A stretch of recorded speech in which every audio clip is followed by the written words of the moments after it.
Buenos días, buenas tardes, buenas noches, según la geografía de cada quien. Hoy volvemos a Ecuador, porque la situación es muy importante, es muy grave, es un levantamiento que ya lleva 16, 17 días, levantamiento y paro, ¿verdad? Y quería focalizarme en la CONAIE, en este sujeto colectivo que está protagonizando una vez más una revuelta, un levantamiento, un paro extenso en Ecuador. Yo la titularía la columna más o menos como la CONAIE del Ecuador, uno de los movimientos más potentes, más poderosos del continente, porque creo que lo es. Bueno, ¿qué es la CONAIE? Confederación de Nacionalidades Indígenas del Ecuador. Agrupa nacionalidades, que luego explicaré qué se entiende por ella, pueblos, igual, comunas, comunidades, asociaciones.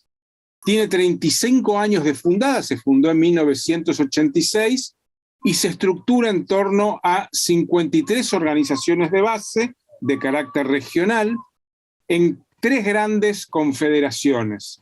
Una es la de la Amazonía, Confeniae, otra es la Quichua, o sea, la de la Sierra del Ecuador, voy a hablar un poquito luego de cada una de ellas, y la CONAICE, que es la de la costa ecuatoriana. En total agrupa a 18 pueblos y a 15 nacionalidades. Y su objetivo es consolidarlos. Aquí hay una diferencia entre nacionalidad y pueblo, ¿verdad? Una nacionalidad es el grado, por decirlo de alguna manera, más abarcativo, más elevado. Y esto va cambiando con el tiempo. Los pueblos pueden pertenecer, diversos pueblos, a una misma nacionalidad. O un pueblo y nacionalidad coincidir totalmente. Muy distintos son los pueblos de la Amazonía, que son nacionalidades como la Shuar, por ejemplo, que en sí mismo es pueblo y nacionalidad, o nacionalidad solo, y más complejo es el fenómeno de la Sierra, donde está la Ecuarunari, donde en su conjunto hay una sola nacionalidad, que es la Quichua o Quechua, como se dice en Perú y Bolivia, pero esa nacionalidad quichua reúne a varios pueblos.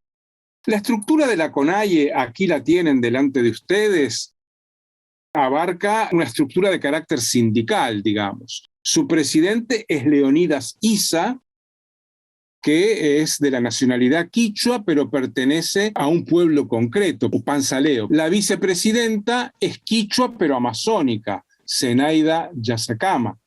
Y así hay diferencias importantes.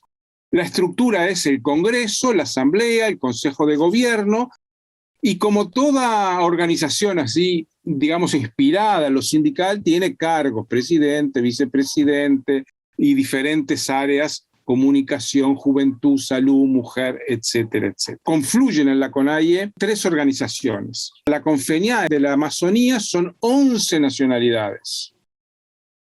La Ecuarunari es una nacionalidad, la quichua, pero hay 17 pueblos indígenas dentro de esa nacionalidad.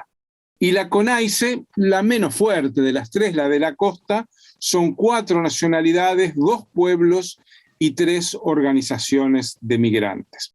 Por ejemplo, la Confeniae está en la nacionalidad Cofán, la Shuar, que a su vez tiene diversas federaciones, Quijos, la nacionalidad Quijos, Secoya, Guaorani, quichuas de la Amazonía, en fin, son Ashuar, la Ashuar es muy importante, y acá tienen un cuadro donde aparece la región de la Confeniae y en diferentes colores cada una de los pueblos que la integran.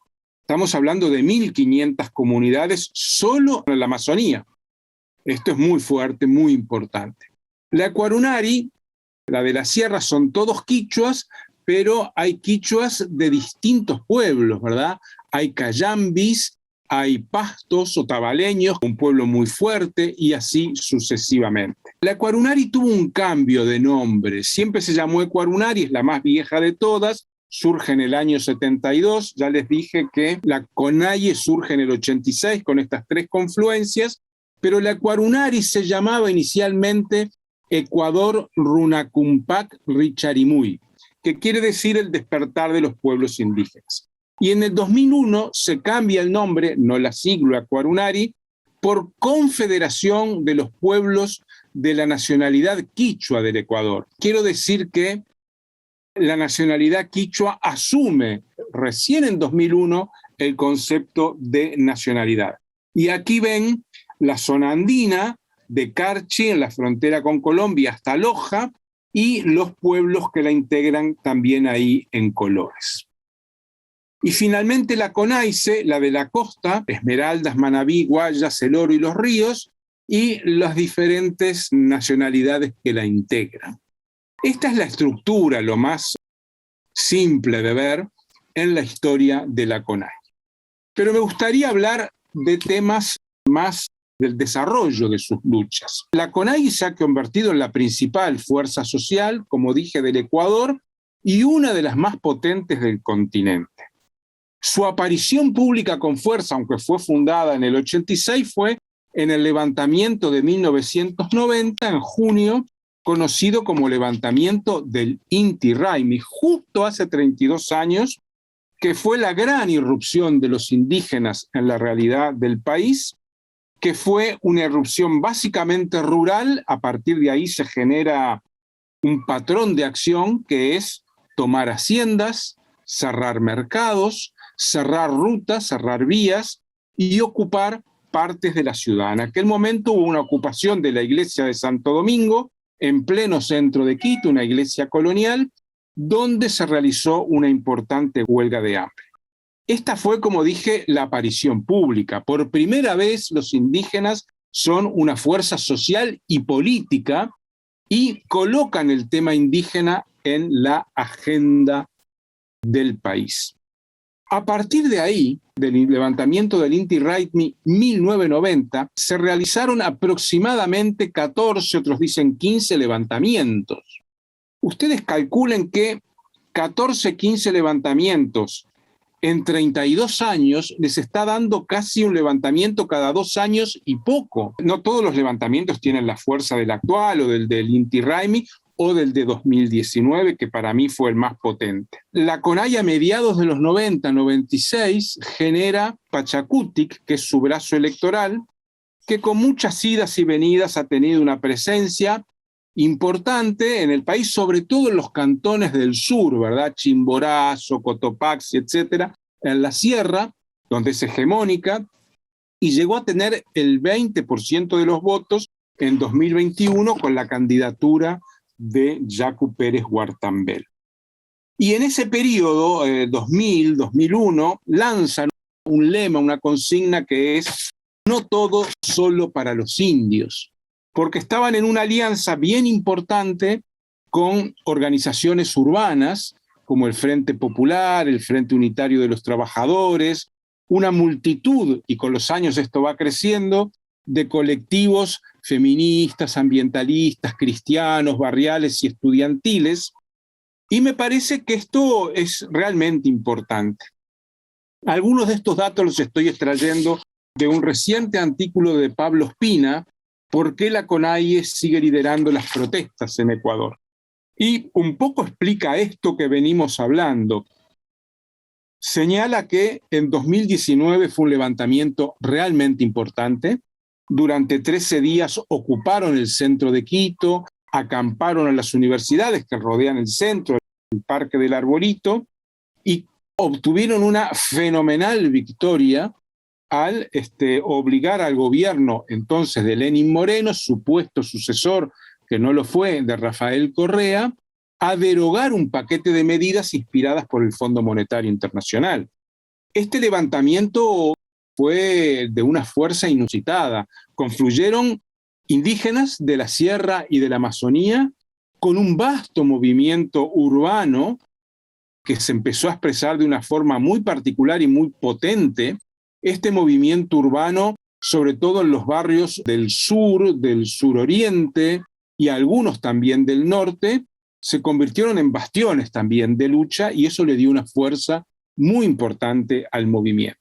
Fíjense si sería fuerte el movimiento que durante el levantamiento de los 13 días de 2019, la Guardia Indígena detiene a más de 200 policías que luego son liberados en rituales colectivos ante organismos de derechos humanos, Cruz Roja, etc. 200, estamos hablando de más de 20 por día, ¿verdad?, de combates. Entonces esto muestra la potencia. La organización nacional, dice Pablo Espina, es una red descentralizada que agrupa 2.000 organizaciones de base, que básicamente son comunidades, centros, cabildos, que se movilizan en el campo, llegan a la ciudad y ahí entran en relación con otros movimientos urbanos. Y dice Pablo, uno de los para mí más interesantes intelectuales del Ecuador, que mientras las estructuras superiores, las llamadas de segundo grado, que coordinan regiones enteras y actúan a nivel provincial o nacional, funcionan como estructuras reivindicativas, las comunidades operan en una lógica más autonomista, que en vez de demandar al Estado se centran en la gestión de los temas locales, trabajo, construcción, mantenimiento de infraestructura, proyectos productivos, etc. Y le piden al Estado, más que recursos, que no moleste, que los deje trabajar, que en Minga se pueden conseguir muchas cosas. Y termina diciendo Pablo Espina que hay un elemento interesante. La participación institucional, esto es discutible, ha favorecido que cientos o incluso miles de intelectuales y profesionales indígenas se mantengan en el entorno de la CONAIE, algo que ha impedido que muchos de ellos se fueran a otros espacios de ONGs o del Estado o a nivel internacional. Esta es la CONAIE, una fuerza social y política potente, con enormes contradicciones internas, con liderazgos muy cuestionados. Hoy en día el propio liderazgo de Leonidas Sisa está siendo cuestionado, pero eso es parte de una organización que reúne a miles y miles, diría cientos de miles de personas. Hoy en día la CONAIE se enfrenta, ya lo hemos abordado parcialmente, con 3 grandes problemas externos a ella. La CONAIE es responsable de la caída de 3 presidentes, ¿verdad? El levantamiento, otro muy importante, en el de diciembre-enero de 2000, se crearon cuando se planteaba la dolarización del país. Jamil Maguad era el presidente. Se crean parlamentos provinciales, que eran soviets provinciales, ¿verdad?, que eran organismos de legislación, de debate y de toma de decisiones, que duraron algunos meses, no muchos, pero duraron, y que el 22 de enero los indígenas, a los cuales se sumaron algunos oficiales de segundo rango de las Fuerzas Armadas, toman el Parlamento por unas horas, o sea, toman un espacio de poder importante, luego lo abandona y uno de los líderes, Gutiérrez, traiciona finalmente al movimiento indígena. Hoy decía hay 3 cambios importantes. El primero es que el Estado se blinda. Las fuerzas policiales y antirrepresivas invirtieron millones en evitar que vuelva a pasar lo de 2019, que les ganen en la calle. Y entonces la represión es feroz. Y millones invertidos en material antidisturbios. La segunda diferencia es, lo dije la vez pasada, que la derecha social, los barrios altos, económicamente altos, se organizaron y están saliendo a la calle. Y la tercera, que la oposición está muy dividida y no va a conseguir unificarse porque todos están mirando a las elecciones, que todavía falta un par de años para ellas, pero están mirando en esa dirección, a ver cómo se colocan mejor. Tanto el correísmo como el propio Pachacutic, muy dividido, o sea, el brazo electoral de la CONAIE, y por supuesto las otras fuerzas que gravitan en el Ecuador. El gobierno Lasso es un gobierno de ultraderecha, represivo, brutal. Bueno, espero que les haya servido de algo esta pequeña radiografía de la CONAIE, que, insisto, es una de las principales fuerzas sociales, políticas de los movimientos populares de América Latina. Muchas gracias. ¡Viva la Amazonía! ¡Que viva la lucha popular! ¡Que viva el movimiento indígena! ¡Que viva la paz!